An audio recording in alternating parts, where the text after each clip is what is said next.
guys, Brennan here, and this is my first gen Crazy Cart part 2. What I've done to it is I've actually made it to the XL standards.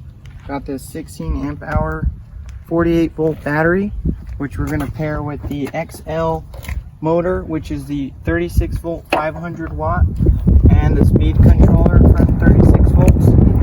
Since that's on the 48 volt battery, I wanted to monitor it, make sure it doesn't go below 42, 43. So I have this 200 amp hour watt meter,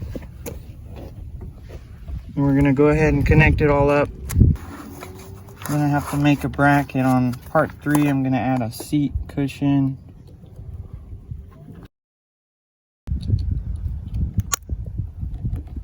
That pop as usual, it's just because it's a lot of power.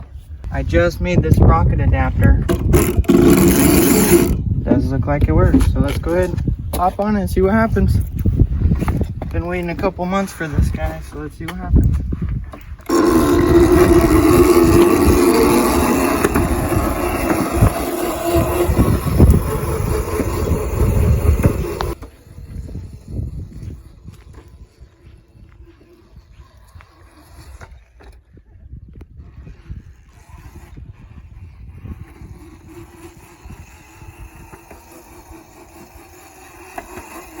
I have no idea how to control this, and y'all are with me.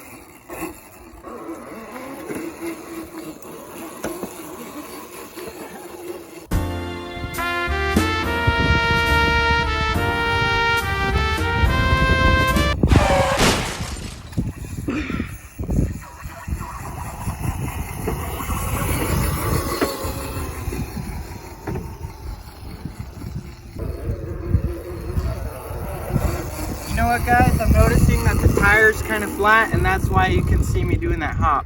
So stay tuned on part 3. I should be better at drifting, and there should be cool accessories done to it. Thanks for watching.